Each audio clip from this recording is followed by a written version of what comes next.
자, 오늘은 5번째 교회, 소아시아의 7교회 중 5번째 교회, 사대교회에 관해서 말씀을 나누겠습니다.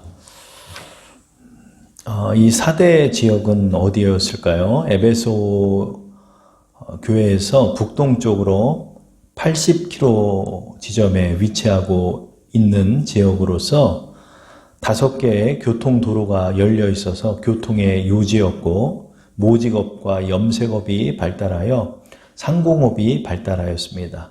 그래서 부유한 도시이기도 했고, 이곳은 최초로 양모 염색 기술이 발명된 곳이기도 하였습니다. 그러니까 이곳에서 이 상공업이 많이 발전을 했겠죠.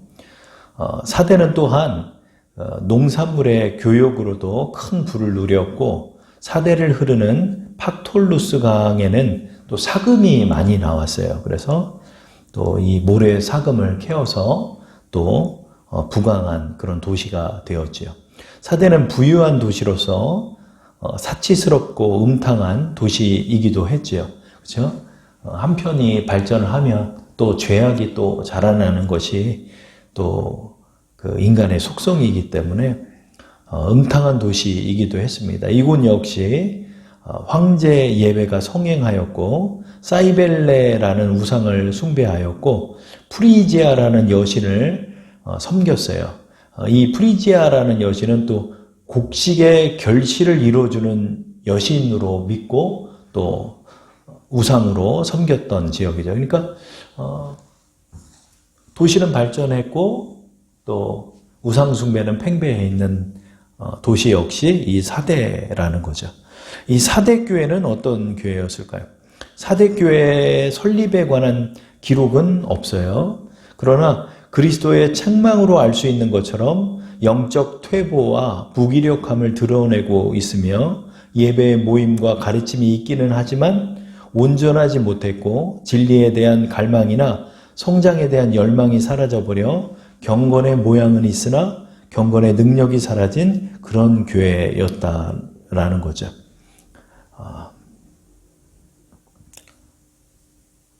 이 사대 교회는 보통 지금 4번째 교회까지 전부 다 칭찬을 하고 그 다음에 책망이 이어지고 했는데, 이 사대 교회는 책망부터 해요.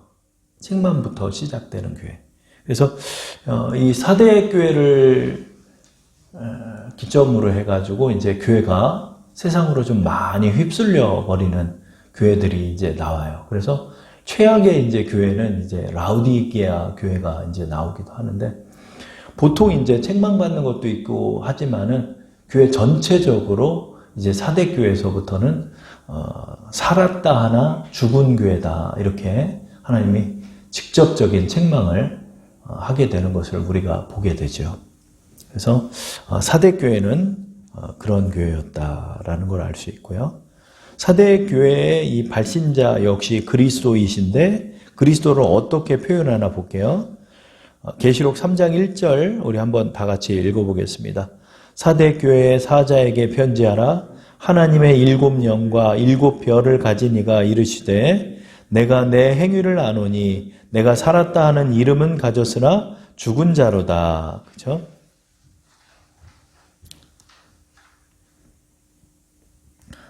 사대교회의 사자에게 편지하라. 하나님의 7영과 7별을 가진 이가 이르시되, 이렇게 표현하죠. 그러니까 7영과 7별을 가지시니, 누구죠? 그리스도시라는 거죠. 그래서 7영은 뭐죠? 7영? 7영은 우리가 7개의 영이 있다라는 것보다도 이 7은 유대에서 이 완전수로 보는 거예요. 그렇죠? 그래서 완전한 수가 7이라는 수죠. 그래서 7의 영이다. 그러니까 완전한 영이시다라는 것을 상징적으로 표현하죠. 이것은 바로 성령을 뜻하는 거죠. 성령을 가지시고, 또 7별은 계시록 1장에서 우리가 나눴던 것처럼 바로 교회를 보호하고 책임지는 하나님의 사자들을 표현한다는 거죠. 그러니까 바로 성령과 천사를 가진 이가 이르시되, 이렇게 해석이 되는 거죠. 그래서 성령과 천사를 가졌다라는 의미가 뭐죠? 성령은 우리에게 물과 성령으로 거듭나니까 생명을 주시는 분이시죠. 그리고 천사는 교회를 보호하는 부리는 영이죠. 하나님의 사자들이죠. 그러니까 바로 생명과 보호를 상징한다는 거죠. 그리스도께서 생명과 보호를 가지시고 계시다라는 거죠. 그러니까 교회와 함께 하시고 교회에 생명을 주시는 그리스도께서 너에게 편지를 한다 이렇게 말씀하는 거죠. 그리고 이제 곧바로 책망과 권면이 이어져요. 책망부터 하는 거예요. 그 첫 번째 책망이 뭐였죠? 3장 1절에 나왔죠. 사대교회 사자에게 편지하라. 하나님의 7영과 7별을 가지신 이가 이르시되 내가 내 행위를 아노니 내가 살았다 하는 이름은 가졌으나 죽은 자로다. 첫 번째 이제 책망이 뭐죠? 내 행위를 아노니 내가 살았다 하는 이름은 가졌으나 죽었다 이렇게 얘기하는 거죠. 이것이 바로 사대교회의 영적 상태를 한마디로 표현하는 장면이에요. 이게 죽은 교회라는 거죠. 죽은 교회. 죽은 교회, 죽은 신앙인이라는 거죠. 이게 굉장히 심각한 거죠. 내가 살았다 하지만 넌 죽었다 그런 거죠. 그렇죠? 그래서 예전에 오카노 목사님이 이제 돌아가셨지만은 예전에 설교할 때 오늘날의 이 교회가 사대교회가 아니냐 이렇게 얘기를 했어요. 그렇죠? 살았다 하나 죽었다 이렇게 표현하는 거예요. 영적으로. 그렇죠? 이게 얼마나 심각합니까? 그렇죠? 신앙적으로 살았다 하나 너는 죽은 자다 이렇게 책망을 받고 있는 거죠. 그러니까 책망의 핵심은 뭐예요? 영적 생명력을 상실해버린 교회다 이런 거죠. 기도가 사라지고 찬송이 사라지고 또 성령이 사라지고 이런 교회가 사대교회였다는 거죠. 자, 여기서 이제 내 행위를 안다 그러죠. 내 행위를 아노니 내가 살았다 하는 이름은 가졌으나 죽은 자다 이런 거죠. 여기서 행위가 뭐냐면 과거의 명성에 사로잡혀 있기만 한 교회다라는 거죠. 과거에는 예전에는 이 교회들이 다 설립될 때는 또 하나님의 열정과 성령의 충만함을 가지고 시작된 교회들이었으나 그 과거에 이제 그 명성들에만 사로잡혀 있고 지금은 이제 영적 생명력이 상실해 버렸다 이렇게 말하는 거죠. 그렇죠? 이 사대교회는 이단의 위협이나 외부의 핍박이 그 다른 6교회에 비해서 상대적으로 적었어요. 그러니까 이 신앙생활 하는 것이 전혀 어렵지가 않았다는 거예요. 사대교회는 어렵지가 않았는데 오히려 죽은 교회가 돼버렸다는 거죠. 그죠? 그래서 여러분, 물질이 없고, 또 물질이 풍요하고 물질이 없고, 이런 것이 교회의 생명력과 상관이 없는 거예요.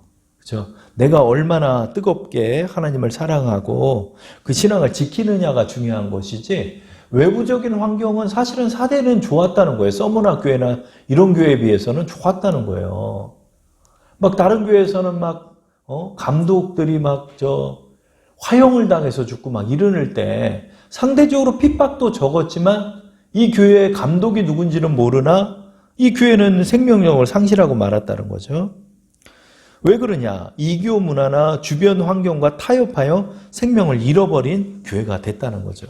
그렇죠? 그래서 이 세상이 물들어 들어와 가지고 세상적인 것들이 이렇게 섞여버리는 교회는 영적 생명력이 상실해 버리는 교회가 되는 거예요. 교회가 부만 이야기하고 세상에서 잘 되는 것만 이야기하고 세상 성공에 취해가고 세상 민주화에 빠져있고 세상 사랑과 철학에 빠져있고 교묘한 세상의 탐욕과 우상을 책동하고 이렇게 되는 교회들이 있잖아요.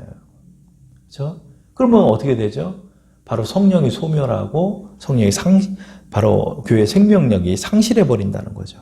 그 다음에 두 번째로 이제 책망하는 장면이 나오시는데 3장 2절 말씀 우리 한번 같이 읽어볼게요. 시작. 너는 일깨어 그 남은 바 죽게 된 것을 굳건하게 하라. 내 하나님 앞에 내 행위에 온전한 것을 찾지 못하였노니 이렇게 말하죠. 그러니까 여기서 이제 여러 가지를 이제 책망하시면서 권면도 하고 계시죠. 어떻게 해라? 너는 일깨어서 남은 바 죽게 된 것을 굳게 하라 그러죠. 이게 이제 조금 말이 좀 어렵죠. 너는 일깨어 남은 바 죽게 된 것을 굳게 하라. 이 세번역 성경을 제가 읽어볼게요. 깨어나라. 그리고 아직 남아있지만 막 죽어가는 자들을 굳건하게 하라. 이런 거죠. 그러니까 이제 교회 내에서 여러분 생명을 잃어가는 영혼들이 있잖아요. 생명을 잃어가는 영혼들이 있고 그나마 얼마 남지 않은 그래도 신앙을 버티려고 하고 기도하려 하고 이러는 사람들마저 지금 휩쓸려 가서 죽게 된 것을 그들을 이제 굳건하게 세워줘라라는 거죠. 어떻게 해라? 깨어나야 한다. 신앙에서 깨어나야 된다. 그리고 남아있는 자들을 굳건하게 세우려 해야 한다. 그렇죠? 자, 이게 죽게 된 것을 굳건하게 하라. 이거는 완전히 죽지는 않았지만 부분적으로 살아있기는 하지만 온전하지 못하다는 거죠. 그러니까 이들을 강하게 만들어줘라. strengthen이라는 표현이에요. 그러니까 먼저 이제 여기서 주님이 이제 권면하는 게 이제 죽어있는 교회라는 거죠. 신앙의 생명력을 상실한 교회는 어떻게 해야 된다? 깨어나야 된다. 깨어나야 한다. 깨어나서 어떻게 해야 된다? 남아있는, 그러니까 신앙적으로 조금 이제 남아있지만 죽어가는 영혼들을 이제 굳건하게 세워줘야 된다. 이렇게 말하고 있는 거죠. 그 다음에 세 번째로 이제 이 2절에서 또 뭐를 책망하고 있죠? 내 하나님 앞에 내 행위에 온전한 것을 찾지 못했다 이런 거죠. 그러니까 하나님의 기준에서 행위에 온전함을 가져야 된다 이렇게 말하는 거죠. 그렇죠? 그러니까 여러분 우리 신앙에서는 마음도 뜨거워야 되지만은 행위도 있어야 되는 거예요. 행위도. 그렇죠? 야고보 사도도 말했죠. 행위와 함께 내 행함과 함께 믿음이 온전해진다라고 표현을 했어요. 그렇기 때문에 여러분 우리가 이제 행위를 가져야 되는 거예요. 행위를. 그래서 신앙생활 새벽 예배도 드리고 기도회도 드리고 또 예배도 준수하고 또 하나님의 명령을 따라서 우리가 행위를 지켜나가고 이런 것 속에서 신앙이 회복될 수 있다라는 거죠. 그렇죠? 그래서 행위에 온전함을 가져야 된다 이렇게 말합니다. 행위에 온전함을 가져라. 그 다음에 이제 네 번째로 이제 3장 3절 말씀에 또 책망과 권면의 말씀이 있죠. 3장 3절을 한번 읽어보겠습니다. 그러므로 내가 어떻게 받았으며 어떻게 들었는지 생각하고 지켜 회개하라. 만일 일깨지 아니하면 내가 도둑같이 이르리니 어느 때에 내게 이르는지 내가 알지 못하리라. 아멘. 그죠? 자, 여기에 이제 회복의 비밀을 주님께서 담고 있죠. 뭐죠? 그러므로 내가 어떻게 받았으며 어떻게 들었는지 생각해라. 먼저 생각해라는 거예요. 내가 어떻게 받고 어떻게 들었는지. 너희가 처음 복음을 들었을 때 어떻게 받았냐? 얼마나 뜨겁게 주님을 사랑했고 얼마나 뜨겁게 주님을 감격했고 온전하게 순결하게 세상에서 나를 지켜나가며 믿음을 지키겠다라고 우리가 그런 복음을 받았지 않냐? 그 받았던 복음을 생각하라는 거예요. 근데 이게 신앙이 생활이 지나가면서 이게 이제 요한계시록의 주후 95년, 6년경 정도에 써졌으니까 개척들이 시작되고 터키에 복음이 전해지고 한 게 이제 한 40년 차들 막 되고 이러잖아요. 그죠? 이제 사도들은 다 죽었고 이러면 세월이 지나면서 이제 세상이 섞여버리는 거예요, 사대가. 세상이 섞여 들어오고 세상 우상 숭배가 섞여 들어오고 달콤한 유혹으로 들어오고 또 밖에서는 또 이 7교회를 공통적으로 보면 뭐를 볼 수가 있어요? 도시가 다 잘 살잖아요. 도시가 다 잘 살아요. 도시가 다 잘 살아요. 오늘 저 한 목사님의 간증을 보는데 참 마음이 아프더라고요. 그죠? 이제 개척교회를 하시는데 그냥 이제 아이가 태어나가지고 키우는데 그 신발을 누가 줘가지고 애를 이제 신발을 신겨가지고 이렇게 어디를 이제 다녔는데 학교인가 어디를 해서 아이들이 신발을 벗고 이렇게 딱 들어가는 그 자리에 이제 부모로서 딱 갔는데 내 애 신발만 그냥 허름한 거예요. 남 신던 신발 받았으니까. 그게 그렇게 마음이 아팠다고 그러는 거예요. 그렇죠?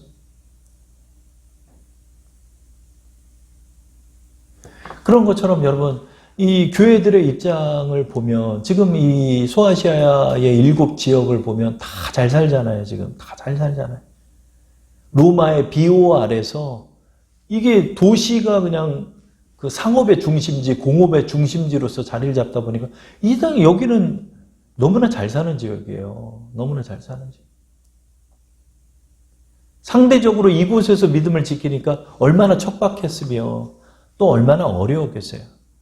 그러니까 세상에 부럽죠. 좋은 차 끌고 다니고 좋은 일 하고 또 즐기고 세상에서 그렇게 보이니까 이 세상 문화들이 들어오는 거예요. 우상이 들어오고 세상에 물질 만능이 들어오고 이러면서 하나님을 향한 열정이 식어가고 이렇게 됐다는 거죠. 그러니까 어떻게 알아? 주님이 그러므로 내가 처음에 어떻게 받았는지 어떻게 들었는지를 생각하라. 그렇죠? 내가 처음 받은 복음이 어떤 복음인가? 그리스도 예수의 복음, 세상과 구별된 신앙과 경건, 이것을 내가 지켜야 한다. 어떻게? 생각하고 지키고 회개하라 그러는 거예요. 생각하고 지켜야 된다는 거예요. 그것을 지켜야 되는 거예요. 이것을 내가 허용해버리는 어느 시점서부터 무너져 내리는 거예요. 무너져 내려요. 세상이 들어오고 난 다음서부터 무너지는 거예요. 하나하나. 강둑이 무너질 때 여러분 그냥 무너지는 게 아니에요. 금이 싹 가면서 점점 구멍이 뚫리고 구멍이 넓어지면서 어느 때가 뻥 뚫리면서 뚝이 무너지듯이 세상이 들어오는 게 여러분 한꺼번에 쓰나미처럼 몰려오는 게 아니라 슬며시 들어와 가지고 금을 가게 만드는 거예요. 신앙이에요. 그렇죠? 그러니까 이것을 어떻게 받았는지 생각하고 그것을 지키고 그 다음에 회개하라. 회개하라는 건 돌아선다는 거예요. 내가 그랬던 나의 삶의 방식들을 고쳐서 되돌아 간다는 거예요. 하나님께로 돌이킨다는 뜻이에요. 회개하라. 만일 너희가 일깨지 아니하면 내가 도둑같이 이르리니 어느 때에 내게 이르는지 내가 알지 못하리라. 이게 참 무서운 말이죠. 주님이 도둑같이 너에게 와서 너희를 심판하겠다 하는 말씀이죠. 그러므로 이런 것들에 관해서 우리가 빨리 일깨우고 하나님께 돌이켜서 신앙이 회복돼야 된다. 신앙인도 마찬가지예요. 신앙인도 이렇게 굴곡이 있어요. 신앙이 언제나 뜨겁지는 않잖아요. 그렇죠? 어느 때가 힘들고 어려울 때도 있고 그래요. 그런데 중요한 건 뭐다? 그걸 일깨고 또 돌이키고 다시 또 회복하고 이렇게 나가는 거예요. 계속해서. 그렇죠? 그런 것들이 우리에게 필요하다는 거죠. 이제 다섯 번째로 사대교회에 대한 칭찬도 있었어요. 칭찬과 이제 약속의 말씀이죠. 우리 3장 4절부터 6절까지의 말씀을 우리 합독해 볼게요. 시작. 그러나 사대에 그 옷을 더럽히지 아니한 자 몇 명이 내게 있어 흰 옷을 입고 나와 함께 다니리니 그들은 합당한 자인 연고라. 이기는 자는 이와 같이 흰 옷을 입을 것이요. 3장 5절 다시 시작. 이기는 자는 이와 같이 흰 옷을 입을 것이요. 내가 그 이름을 생명책에서 결코 지우지 아니하고 그 이름을 내 아버지 앞과 그의 천사들 앞에서 시인하리라. 귀 있는 자는 성령이 교회들에게 하시는 말씀을 들을지어다. 아멘. 그렇죠? 3장 4절 보면 칭찬이 있어요. 사대에 그 옷을 더럽히지 아니한 자 몇 명이 내게 있다. 그러니까 주님이 이렇게 철저하다는 거예요. 그 신앙인들을 싸잡아서 다 비판하는 게 아니에요. 하나님께서. 그 중에서도 흰옷을 입은 자, 흰옷은 뭘 상징하죠? 세상과 섞여 있지 않고 순결히 주님의 믿음을 지켰던 자 몇 명은 내가 알고 있다 그런 거죠. 그래서 그들은 주님과 함께 다닐 것이다. 나와 함께 다닐 것이다. 이렇게 칭찬하고 계시죠. 그러니까 여러분 이 교회 내에서 하나님께서 다 보는 거예요. 다 철저하게. 각 사람 몇 명이라도 그 사람이 신앙을 지키고 하나님의 열정을 가지고 나가는 그 사람들은 또 칭찬을 하잖아요. 그렇죠? 그들은 주님과 함께 다니며 합당한 자다. 이렇게 표현하고 계시죠. 그렇죠? 그러니까 이런 사대 교회의 풍조 속에서도 믿음을 지켰던 사람들이 있던 거예요. 몇 명이라도. 여기서 몇 명이라고 표현하죠. 참 교회가 그렇죠? 여러분 소돔과 고모라에서 의인 10명이 없어서 멸망하잖아요. 그렇죠? 이 사대교회도 그 많은 사람들이 세상에 휩쓸린 거예요. 다 휩쓸리고 이렇게 됐는데 그 중에 몇 사람은 흰 옷을 입고 그 옷을 더럽히지 아니하였다 이렇게 표현하고 계시죠. 이렇게 믿음을 지킨 사람이 사대에 있는 거예요. 하나님은 그들도 건져내는 거예요. 그들도 건져내는 거예요. 세상 속에서 완전하고 의로운 자 노아의 가족 8식구를 끄집어내서 살리시잖아요. 그죠? 그런 것처럼 사대교회가 이렇게 죽은 교회라 할지라도 그 속에서도 믿음을 지켰던 자가 있다는 거예요. 그러니까 여러분 신앙은 주님과 나와 맨투맨이에요. 1대1이에요. 그렇기 때문에 내가 이렇게 주님 앞에서 여러분이 부더니도 노력하고 부더니도 은혜 가운데 나가려 하고 세상 속에 내가 휩쓸리지 않으려 노력하고 주님 앞에 기도하고 또 그 믿음을 지키고 성령 충만하게 나아가고 주님의 사명을 또 순종하고 이렇게 나가는 자들은 어떻게 해요? 흰 옷을 입고 나와 함께 다닐 것이다 이러죠. 그리고 또 뭐예요? 이기는 자는 이제 약속을 해주시는 거죠. 이기는 자, 이 세상과의 싸움 속에서 이기는 자는 이와 같이 흰 옷을 입을 것이요. 이 흰 옷이 뭐죠? 바로 세마포 옷. 우리 주님이 입으신 그 흰 옷을 상징적으로 표현하죠. 이거 천국 백성의 삶을 표현해 주시는 거죠. 의로운 자, 의롭다 칭함을 받은 자, 이런 자들, 하나님의 선택을 받은 자들을 상징하는 거죠. 흰 옷을 입을 것이요. 그 이름을 생명책에서 결코 지우지 아니하고. 참 이 말도 무서운 것 같아요. 그렇죠? 야, 생명책에 한번 적으면은 끝나는 거 아니야? 근데 여기서 지운다는 표현을 또 쓰시잖아요. 그죠? 그거는 잘 모르겠어요. 어떤 건지. 근데 예전에 한 목사님 간증하는 걸 제가 들었는데 이제 목사님이 목회가 너무 안 돼가지고 사이클을 샀대요. 사이클을 사가지고 산으로 들로 이제 놀러 다니는 거예요. 놀러 다니는데 어느 날 꿈속에서 꿈속인지 환상인지 그렇게 꿈을 꿨대요. 그래가지고 자기가 이제 어디를 딱 갔는데 주님의 심판대 앞에 딱 목사님이 섰더래요. 근데 거기에서 주님이 그 목사님한테 생명책을 주더래요. 그래가지고 생명책을 이렇게 딱 폈더니 자기 이름이 있어야 되잖아요. 이은석, 뭐 이름이 있어야 할 거 아니에요. 근데 이름이 딱 있는데 그 여러분 저 잉크가 마르면은 그 허해져가지고 잘 안 보이잖아요. 이름 쓴 게. 자기 이름이 써 있기는 써 있는데 희미해졌더라고요. 그래서 아무리 눈 씻고 봐도 그냥 내 이름이 정확하게 보이지가 않는 거예요. 그만큼 많이 지워졌다는 거예요. 그래가지고 그 꿈에 깨가지고 회개하고 다시 목회에 전념했다고. 내 이름이 잉크가 마른 것처럼 그렇게 지워져 가고 있는 것을 목사님이 꿈으로 한번 보셨대요. 그렇죠? 그래서 여러분 우리가 이 구원을 끝까지 이뤄 나가야 된다. 그런 거죠. 끝까지 우리가 구원을 이뤄 나가고 최후 승리를 얻는 그날까지 우리가 이기는 자가 돼야 된다는 거예요. 세상과 싸워서 구별된 자로서 하나님의 믿음을 지키는 자로서 하나님의 뜻을 순종하는 자로서 나갈 때 생명책에 결코 이름이 지워지지 않고 흰 옷을 입을 것이고 또 뭐를 약속해요? 그 이름을 내 아버지 앞과 그의 천사들 앞에서 시인하리라 그러죠. 주님이 우리를 시인해 주신다는 거예요. 너는 하나님의 자녀다. 너는 천국 백성이다. 너는 의로운 자다. 이렇게 시인을 우리에게 인정을 받게 된다는 거죠, 우리가. 그래서 우리가 여러분 이 최후의 승리를 얻을 때까지 이 사대교회는 이 말씀을 듣고 회개하고 이제 돌이켰다는 거죠. 돌이켜 나간다는 거죠. 그래서 우리도 이렇게 돌이켜 나가야 된다는 거예요. 내 자신을. 그래서 6절 말씀에 귀 있는 자는 성령이 교회들에게 하시는 말씀을 들을지어다. 그렇죠. 들어야 된다는 거죠. 그 옷을 더럽히지 아니한 자 몇 명이 있다. 사회의 풍조와 혼합에 물들지 않는 그리스도인을 표현하고 이기는 자는 흰 옷을 입을 것이요 생명책에서 이름을 결코 지우지 않는다. 그리고 그 이름을 시인하겠다. 그래서 우리가 이 역사의 이 약속의 말씀을 믿고 흔들리지 않고 또 세상 풍조 속에 세상을 똑같이 쫓지 말고 그렇게 나가야 된다는 거예요. 여러분 이런 말들이 남의 말이 아닌 거예요. 그렇죠? 여러분 뚝이 무너져버리고 믿음이 무너져버리고 고등학교 때 그렇게 기타를 치면서 같이 찬양을 불렀던 친구가 그 앞에서 올 봄에 있었던 여러 가지 어려운 일들을 참 하나님께서 도와주셔서 감사하다고 이렇게 간증을 하니까 그 말을 비웃듯이 하나님이 도와줬어?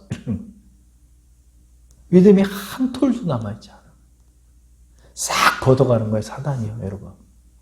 싹 뺏어가는 거예요, 여러분. 영혼이 탈탈탈탈 털리는 사람이 되는 거예요. 그렇기 때문에 여러분, 우리가 말씀의 검, 성령의 검, 믿음의 방패, 구원의 투구, 의의 흉배, 진리의 허리띠, 복음의 신을 신는 그런 전신갑주로 무장을 해서 신앙 속에서 흔들리지 않고 이 믿음 잘 지키고 주님의 뜻을 깨달아서 그 뜻에 맞게 순종하면서 그렇게 최후의 승리를 얻는 우리 여러분 되기 바랍니다. 자, 우리 이 시간 함께 기도하는 시간 갖겠습니다. 여러분들이 믿음을 잘 지키고 또 어쩌다 보니까 이 사대교회가 이렇게 섞여버려요. 하나님의 엄중한 심판을 지금 목전에 둔 교회가 돼버려서 내가 살았다는 너 죽었다는 우리 자신을 한번 되돌아보면서 영적 각성을 언제나 이루면서 근신하는 마음으로 이 연말에도 주의 믿음을 잘 지키고 나간 우리 되게 해달라고 함께 우리 기도 드리겠습니다.